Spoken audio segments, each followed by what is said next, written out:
Hey YouTubers, I'm making this film to show some of the variations on my 5 Marx 550 wreckers, and each one is different. Although to the inexperienced eye they may all look the same. And you'll see this one is basically what you find out in the field or train shows or on eBay.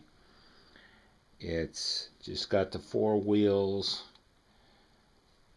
and it does not have the support that this one does over here. I don't know if you can see it on camera. This has 2 metal wires that would look like steel cables that come out from the cab to support the lift bar, or whatever you want to call it, the tow bar. And then we have this one on the far right that's in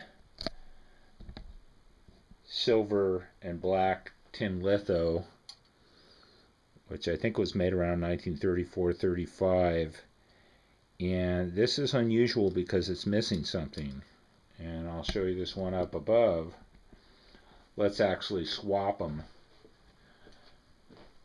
so you get a better picture.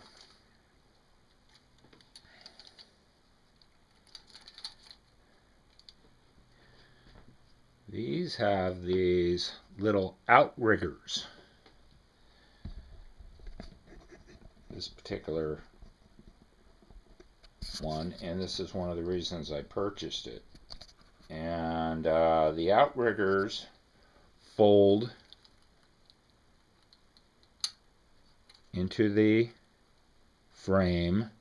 What they were used for, I'll pull another one out with the outriggers out, is they clipped around 027 track. They won't fit around my 031 track, and they allowed a child to clip to the track and secure this crane and then actually pull something up without the crane coming loose from the track. It's thoroughly anchored to the track. And you also see something interesting. Let's see if it's on the camera. Marx put this little bar here that slides down and catches what I would call a little box and locks the tow cable, so it's not going anywhere. So if you want to turn the handle, you have to move this little wire up here. So this was actually a working toy. It worked like the real ones without the power. So we'll line them all up, and you'll see one other thing that's kind of unusual. The outriggers are out on 2 of them, so they're gonna, this one has got 2 outriggers in, so you can see how far they go down. So it's kind of cockeyed here. Oops, didn't get the camera set up correctly. This will show you how far the outriggers go out. This has 2 outriggers in on this side and out on this side.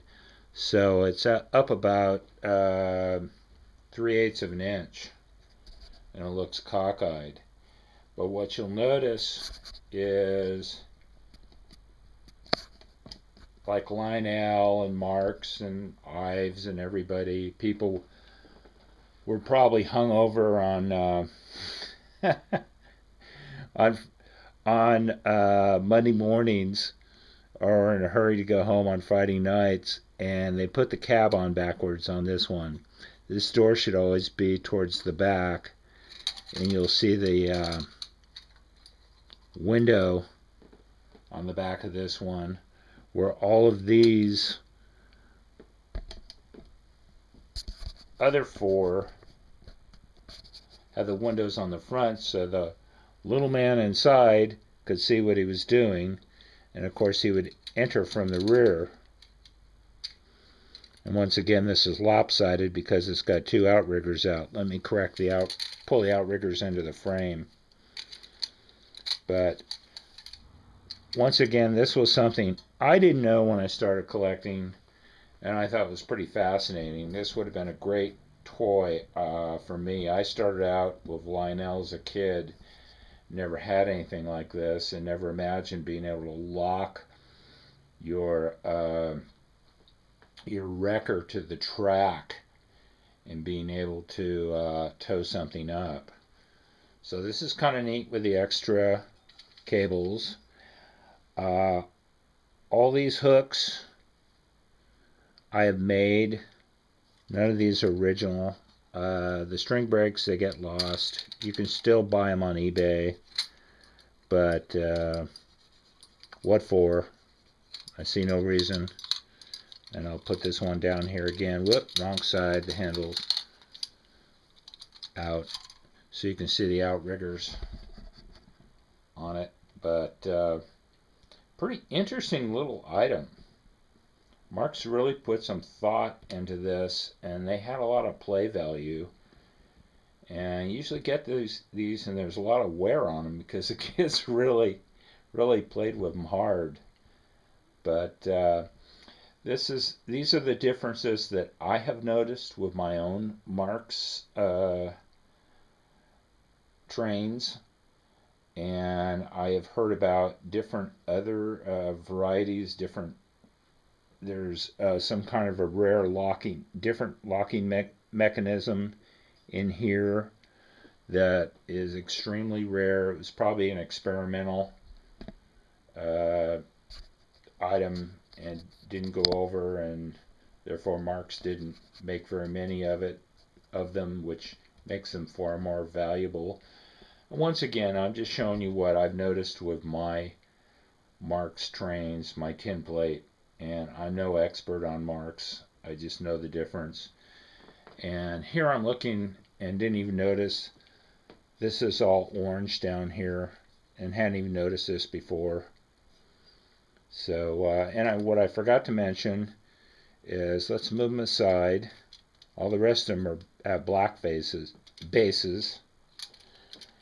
And the orange one is not the litho. That surprises me. Something else I'll show is, let's hope this one isn't frozen up. And it's on camera. These will spin around 100 degrees. So once again, a totally terrific toy with a lot of play value, and one of the neatest things I think Marx ever made. So 3 cheers for Marx. Lionel made some great things too, but these cost a lot less money than a lot of the Lionel items. I remember I could go down with my allowance and actually afford to buy some Marx items, and I couldn't afford to buy the Lionel items. So, hope this gave you a little information and you enjoy it, and half as much as I enjoy this hobby. So, give you a goodbye shot, and Big Lizard says goodbye, and thanks for watching.